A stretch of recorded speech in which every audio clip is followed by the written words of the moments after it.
नमस्कार साथियों, स्वागत है आपका अपने YouTube चैनल विकास जी के क्लासेज में। दोस्तों शुरू करते हैं आज का करंट अफेयर यानी 24 मार्च 2024 से रिलेटेड क्वेश्चन देखते हैं दोस्तों। तो इससे पहले आप चैनल पे नए हो तो चैनल को सब्सक्राइब करना, वीडियो पसंद आए तो वीडियो को लाइक करना और इस वीडियो को ज़्यादा से ज़्यादा अपने दोस्तों में शेयर करना दोस्तों। तो आज का पहला क्वेश्चन है दोस्तों। इस क्वेश्चन में आपसे पूछा है कि हैती से भारतीयों को सुरक्षित निकालने के लिए कौन सा ऑपरेशन शुरू किया गया है दोस्तों। तो ये ऑपरेशन शुरू किया गया है दोस्तों, वो होगा भारत के द्वारा जो ऑपरेशन शुरू किया है भारत सरकार ने। ऑप्शन ए राइट आंसर होगा, ऑपरेशन इंद्रावती शुरू किया है दोस्तों, याद रखिएगा। बात करते हैं मुख्य तथ्य में ऑपरेशन इंद्रावती के बारे में। ये इसकी फोटो है इंद्रावती ऑपरेशन की और इसमें आपको दिखाया गया है कि हैती से भारतीयों को निकालने के लिए ये ऑपरेशन इंद्रावती शुरू किया गया है। तो बात करते हैं मुख्य तथ्य में, इस ऑपरेशन के बारे में जानते हैं दोस्तों। भारत ने हैती से अपने नागरिकों को सुरक्षित निकालने के लिए इंद्रावती ऑपरेशन शुरू किया है। हैती में हिंसक गिरोह युद्ध देखने को मिल रहे हैं दोस्तों और 29 फरवरी को देश में मौजूद क्रिमिनल गैंग के लोगों ने कई सरकारी संस्थाओं पर हमले कर दिए थे दोस्तों, ये भी आप याद रखना।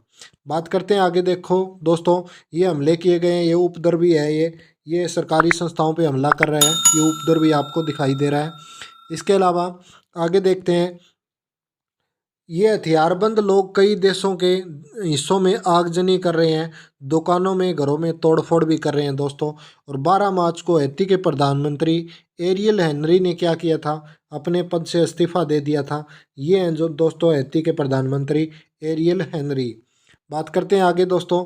और इसके अलावा देखना कि यूएन के मुताबिक अब तक 80% हैती पर क्रिमिनल गैसेज का कब्जा हो चुका है। 80% जो हैती देश है ना दोस्तों, उस पर क्रिमिनल गैसेज का क्या हो चुका है, कब्जा हो चुका है। आज आगजनी हो रही है, हिंसा प्रदर्शन चल रहे हैं दोस्तों, ये हैती में हो रहा है। बात करते हैं दोस्तों आगे, हैती कहाँ है। तो हैती को देखते हैं, ये है अपना नॉर्थ अमेरिका और ये है साउथ अफ्रीका। और साउथ अमेरिका के ये है नॉर्थ कोरिया और ये साउथ कोरिया। और यहाँ दोस्तों ये दिखाई दे रहा है हैती आपको, ये जो लाल रंग का देश है ये है हैती। बात करते हैं आगे दोस्तों, हैती के बारे में जानते हैं।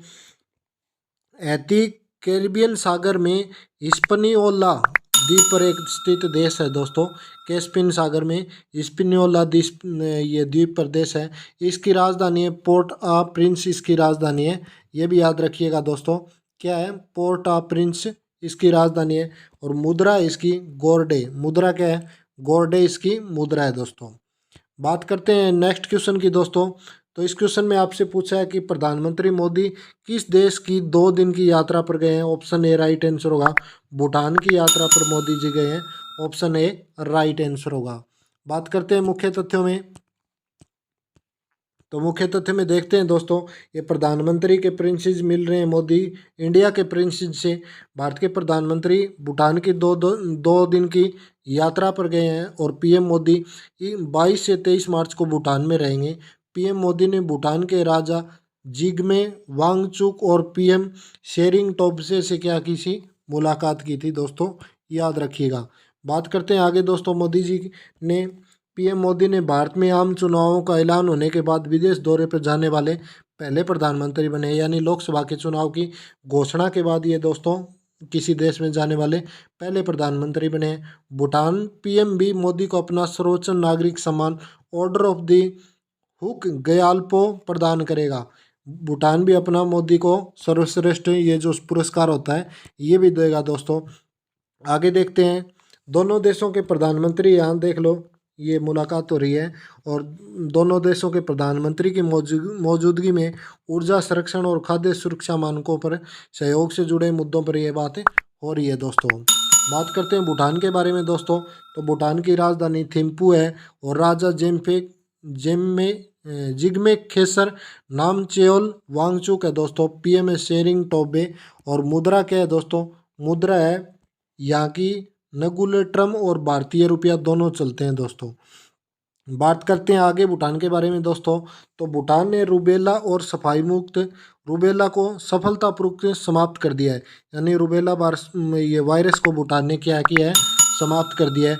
और भूटान ने आवारा कुत्तों की नस्लवृद्धि करने वाला दुनिया का क्या बन गया है, पहला देश बन गया है दोस्तों। आगे बात करते हैं तीसरे क्वेश्चन की। तो इस क्वेश्चन में आपसे पूछा है कि रीजनेबल लॉन्च व्हीकल पुष्पक का लैंडिंग एक्सपेरिमेंट किस कंपनी या किस अंतरिक्ष एजेंसी के द्वारा किया गया था। ऑप्शन बी राइट आंसर होगा, इसरो के द्वारा रीजनेबल लॉन्च व्हीकल पुष्पक का ये क्या किया गया, एक्सपेरिमेंट किया गया था दोस्तों, याद रखना। बात करते हैं मुख्य तथ्य में। ये अपना रीजनेबल एक्सपर्ट पुष्पक है दोस्तों। Regional launch vehicle space craft को अंतरिक्ष में पहुंचने के बाद फिर से उपयोग में लाया जा सकता है। इसरो ने रीजनेबल लॉन्च व्हीकल RLV-LEX 0.02 की स्पेसफुल लैंडिंग करवाई है दोस्तों। बात करते हैं दोस्तों आगे इस व्हीकल के बारे में। इसका नाम क्या है, पुष्पक है। ये कर्नाटक के चित्रदुर्ग एरोनॉटिकल टेस्ट रेंज में किया गया। ये प्रशिक्षण है ना दोस्तों, कर्नाटक के चित्रकूट दुर्ग के एरोनॉटिकल टेस्ट रेंज में प्रशिक्षण किया गया था। इसके अलावा reasonable launch vehicle Pushpak Chinook hospital Chinook helicopter से 4.5 किलोमीटर की ऊंचाई तक ले जाया गया और रनवे पर ऑटोनोमस लैंडिंग के लिए छोड़ दिया गया। इससे पहले दोस्तों, इससे पहले क्या हुआ था, इससे पहले कि RVNL का 2016 और 2023 में लैंडिंग एक्सपेरिमेंट किया जा चुका है। कौन से का, RLV का 2016 और 23 में लैंडिंग कराया जा चुका है। बात करते हैं चौथे क्वेश्चन में दोस्तों। तो इस क्वेश्चन में आपसे पूछा है कि इंडियन स्टील एसोसिएशन के अध्यक्ष कौन बने हैं। ऑप्शन डी राइट आंसर होगा, नवीन जिंदल इंडियन स्टील एसोसिएशन के अध्यक्ष बन गए हैं दोस्तों। बात करते हैं मुख्य तथ्यों में कि जिंदल स्टील एंड पावर के अध्यक्ष नवीन जिंदल को इंडियन स्टील एसोसिएशन का अध्यक्ष चुना गया है। नवीन जिंदल भारतीय इस्पात उद्योग के लिए नीतियों और रणनीतियों को आकार देने में महत्वपूर्ण भूमिका निभाएंगे। ये नवीन जिंदल जी की फोटो है, पूर्व सांसद है ये दोस्तों हरियाणा कुरुक्षेत्र के, याद रखना। आगे बात करते हैं दोस्तों इंडियन स्टील एसोसिएशन के बारे में जानते हैं। भारतीय इस्पात उत्पादों के हितों का प्रतिनिधित्व करने वाली शीर्ष संस्था है दोस्तों, और यह भारत में इस्पात उद्योग की वृद्धि और विकास को बढ़ावा देने में महत्वपूर्ण भूमिका निभाएगी। बात करते हैं नेक्स्ट क्वेश्चन की दोस्तों। तो इस क्वेश्चन में पूछा है कि चौथे संघाई सहयोग संगठन स्टार्टअप फोरम का आयोजन कहाँ किया गया है। ऑप्शन ए राइट आंसर होगा, दिल्ली में किया गया है दोस्तों।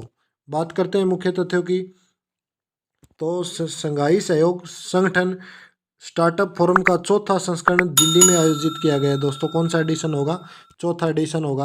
और इसके अलावा देखते हैं इस सदस्य देशों में कौन कौन से बातचीत बढ़ाने के, नवाचार को बढ़ाने के, रोजगार अवसर पैदा करने और युवा प्रतिभा का पोषण करने के लिए यह आयोजित किया गया था दोस्तों।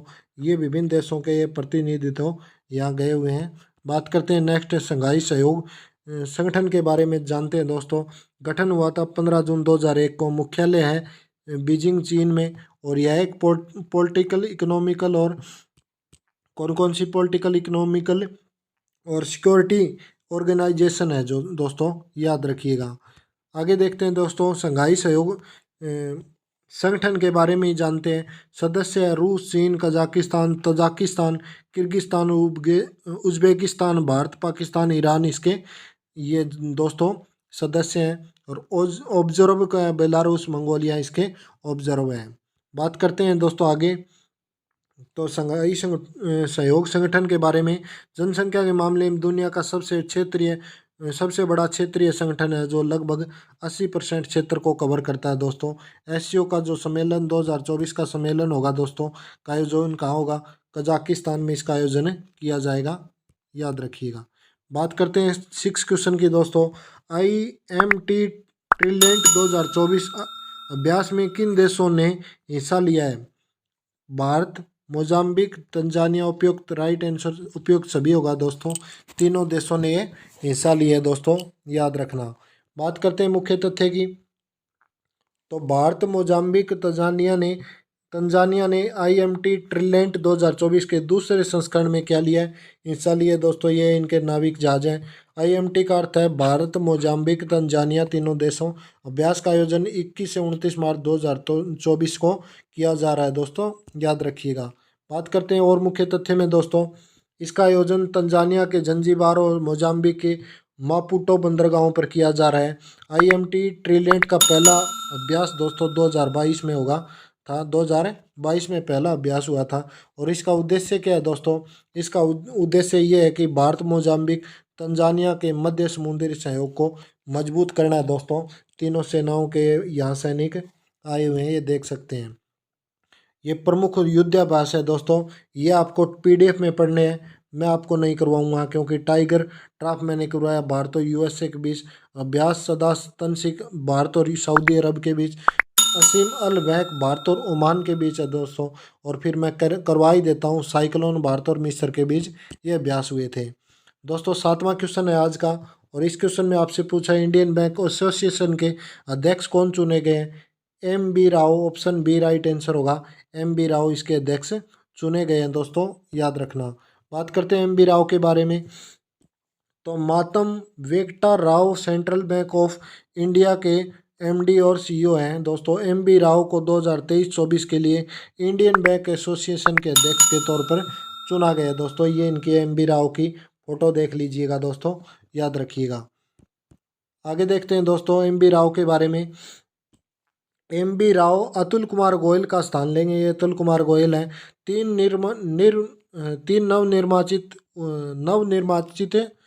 नवनिर्वाचित अध्यक्ष हैं दोस्तों, उपाध्यक्ष दिनेश खारा, शांतिलाल जैन, डॉक्टर एन कामा कोडी।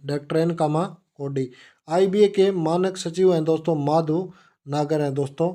IBA के सचिव दोस्तों माधव नायर हैं दोस्तों, ये आप याद रखिएगा। इंडियन बैंक एसोसिएशन के मानक सचिव माधव नायर हैं। बात करते हैं आगे दोस्तों, और इंडियन बैंक एसोसिएशन के बारे में पढ़ते हैं। तो गठन हुआ था दोस्तों इसका गठन कब हुआ था? इसका गठन हुआ था 26 सितंबर 1946 को। भारत में कार्यरत बैंकों और वित्तीय संगठनों का एक संगठन है दोस्तों, याद रखना है इस बात को। और IBA के अनुसार अप्रैल 2018 तक इसके 247 सदस्य हैं दोस्तों, ये भी याद रखना। बात करते हैं आगे दोस्तों अगले क्वेश्चन में। तो इस क्वेश्चन में आपसे पूछा है कि केरल राज्य के कोल्लम में खोजी गई आइसोपोड की नई प्रजाति का नामकरण किसके नाम पर रखा गया है? नामकरण इसरो के नाम पर रखा गया है दोस्तों, आप याद रखिएगा, इसरो के नाम पर। बात करते हैं मुख्य तथ्य में, ये प्रजाति है दोस्तों, याद रखिएगा, ये मैंने फोटो आपके लिए ले आई है। शोधकर्ता केरल तट पर गहरे समुद्र में आइसोपोड की एक नई प्रजाति की खोज की है, और शोधकर्ताओं ने इस आइसोपोड का नाम भारतीय अंतरिक्ष अनुसंधान संगठन इसरो के नाम पे रखा गया है दोस्तों। आगे बात देखते हैं दोस्तों इस प्रजाति के बारे में। इस आइसोपोड को ब्रासथोआ इसरो नाम दिया गया है, और आइसोपोड एक समुद्री जीव है दोस्तों, गहरे समुद्र तल में घूमता और ऊपर से गिरने वाली मछलियों को, शवों और अन्य मलबे को खाता रहता है दोस्तों, ये याद रखिएगा। आगे देखते हैं दोस्तों 9वां क्वेश्चन आज का, और इस क्वेश्चन में पूछा आपसे इस क्वेश्चन में कि बिहार राज्य का स्थापना दिवस बिहार दिवस कब मनाया गया? ऑप्शन बी राइट आंसर होगा। 22 मार्च को बिहार दिवस मनाया गया था दोस्तों, याद रखिएगा। देखते हैं नेक्स्ट तथ्य दोस्तों बिहार के बारे में। ये बिहार दिवस की फ़ोटो मैंने आपके लिए लगाई है। बिहार दिवस हर साल 22 अप्रैल मार्च को मनाया जाता है। 22 मार्च 1912 को बंगाल प्रांत के बिहार और उड़ीसा प्रांत बनाने के लिए अलग कर दिया गया था दोस्तों। बंगाल प्रांत के बिहार और उड़ीसा प्रांत बनाने के लिए अलग किया गया था। बात करते हैं दोस्तों इससे आगे बिहार प्रांत के बारे में। उससे बिहार से अलग हुआ था झारखंड। इससे 26 जनवरी 1950 को राज्य का दर्जा मिला था। 15 नवंबर 2000 को दक्षिणी बिहार को अलग करके झारखंड राज्य भी बना दिया गया था। 15 नवंबर 2000 को ये झारखंड का निर्माण हुआ था, स्थापना दिवस झारखंड का, याद रखना दोस्तों। बात करते हैं बिहार के बारे में। तो बिहार के बारे में दोस्तों, बिहार कहाँ है अपने इंडिया के नक्शे में देख लीजिएगा आप, ये अपना इंडिया का नक्शा है। ये उत्तराखंड है, हरियाणा, दिल्ली, और ये रहा बिहार दोस्तों। तो गठन हुआ था 22 मार्च 1912 को। राजधानी पटना है। मुख्यमंत्री नीतीश कुमार है दोस्तों। मुख्यमंत्री कौन है? नीतीश कुमार। और गवर्नर कौन है? राजेंद्र सिंह। कौन कौन है दोस्तों? राजेंद्र विश्वनाथ आलेकर। कौन है? राजेंद्र विश्वनाथ आलेकर इनके गवर्नर है, कहाँ के? बिहार के दोस्तों। बात करते हैं दोस्तों बिहार के बारे में। बिहार में विधानसभा सीटें कितनी हैं? 243 है। विधान परिषद 75 है, राज्यसभा सीटें कितनी है 16 है, लोकसभा सीटें कितनी है 40 है दोस्तों, ये भी याद रखिएगा। और आज का लास्ट क्वेश्चन है, इस क्वेश्चन में पूछा है WTT फीडर बेरूत स्पर्धा में पुरुष सिंगल खिताब किसने जीता है? साथियान ज्ञान सकेरन ने ये खिताब जीता है दोस्तों, ऑप्शन ए राइट आंसर होगा। बात करते हैं मुख्य तथ्यों में कि टेबल टेनिस में भारत के साथियान ज्ञान सकेरन ने कल लेबनान में WT फीडर बेरूत स्पर्धा में सिंगल पुरुष का खिताब ये अपने नाम किया है। साथियान ने मानव ठक्कर को क्या किया था? साथियान ने हराया था दोस्तों। ये साथियान की फोटो देख सकते हैं आप, मानव ठक्कर को इन्होंने हरा दिया है। तो बात करते हैं दोस्तों ITTF को बात करते हैं। स्थापना हुई थी 1926 में, मुख्यालय ल्यूसेन स्विट्जरलैंड में दोस्तों, याद रखिएगा। तो दोस्तों आगे देखते हैं इसी के बारे में। टेबल टेनिस से संबंधित महत्वपूर्ण शब्दावली स्मैश है, ड्रॉप है, ड्यूक है, स्पिन है, लेट है, सर्विस है। ये टेबल टेनिस से महत्वपूर्ण शब्दावली पूछी जा सकती है दोस्तों, किसी एक का नाम देकर पूछेंगे किससे संबंधित है। तो ये था दोस्तों आज का अपना 24 तारीख का करंट अफेयर। अब रिवीजन करते हैं 23 तारीख की। तो इस क्वेश्चन में आपसे पूछा है कि लियो वराडकर किस देश के प्रधानमंत्री थे जिन्होंने अपने पद से इस्तीफा दे दिया है? ऑप्शन बी आयरलैंड के प्रधानमंत्री थे। अगला क्वेश्चन पूछा गया था कि grid controller of India limited ने कौन सा दर्जा प्राप्त किया है? मिनी रतन कंपनी का दर्जा प्राप्त किया है। और अगला क्वेश्चन था दोस्तों कि विश्व जल दिवस कब मनाया जाता है? 22 मार्च को विश्व जल दिवस मनाया जाता है दोस्तों। इससे अगला क्वेश्चन पूछा गया था आपसे कि खाद्य प्रसंस्करण उद्योग मंत्रालय का अतिरिक्त प्रभार किसे दिया गया है? किरण रिजिजू को दिया गया दोस्तों। अगला क्वेश्चन था भाषानेट पोर्टल किसके द्वारा लॉन्च किया गया है? National internet exchange of India द्वारा भाषानेट पोर्टल लॉन्च किया गया दोस्तों। इससे अगला क्वेश्चन पूछा गया था कि चेन्नई सुपर किंग टीम के कप्तान कौन बने? ऋतुराज गायकवाड़ महेंद्र सिंह धोनी के स्थान पर चेन्नई सुपर किंग के कप्तान बने दोस्तों। इसके अलावा आपसे पूछा गया था कि लोकतंत्र के लिए तीसरा शिखर सम्मेलन किस देश में आयोजित किया गया है? दक्षिणी कोरिया राइट आंसर था दोस्तों।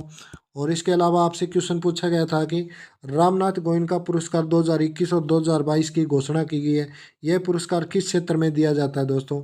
ये दिया जाता है रामनाथ गोयनका पुरस्कार पत्रकारिता के क्षेत्र में। और अगला क्वेश्चन आपसे पूछा गया था कि किस भारतीय बिलियर्ड्स खिलाड़ी को वर्ल्ड बिलियर्ड्स म्यूजियम के हॉल ऑफ फेम में शामिल किया गया है? ये होगा दोस्तों ऑप्शन ए पंकज आडवाणी को ये शामिल किया गया है दोस्तों, ऑप्शन ए राइट आंसर होगा। और अगला क्वेश्चन आपसे पूछा गया था और वो क्वेश्चन था कि एविएशन वीक लॉरेंट अवार्ड हाल ही में किस अंतरिक्ष एजेंसी को प्रदान किया गया है? ये किया गया इसरो को दोस्तों, ऑप्शन ए राइट आंसर था। तो दोस्तों ये था अपना करंट अफेयर की क्लास का रिवीजन और आज का करंट अफेयर। तो वीडियो कैसी लगी? वीडियो अच्छी लगी तो वीडियो को दोस्तों लाइक करिएगा, चैनल पे नए हो तो चैनल को सब्सक्राइब करके बेल आइकन का प्रेस करना दोस्तों, ऑल पे सेट करना बटन, और इस वीडियो को ज़्यादा से ज़्यादा अपने दोस्तों में शेयर करना। फॉलो करें विकास जी के क्लासेस फेसबुक पेज और विकास जी के क्लासेस इंस्टाग्राम पेज। और इस वीडियो की PDF प्राप्त करने के लिए टेलीग्राम चैनल फॉलो करें दोस्तों। इस टेलीग्राम चैनल का लिंक आपको चैनल के डिस्क्रिप्शन में मिलेगा। मिलते हैं रात को 8 बजे राजस्थान GK की क्लास के साथ दोस्तों। तब तक के लिए जय हिंद, जय भारत, धन्यवाद।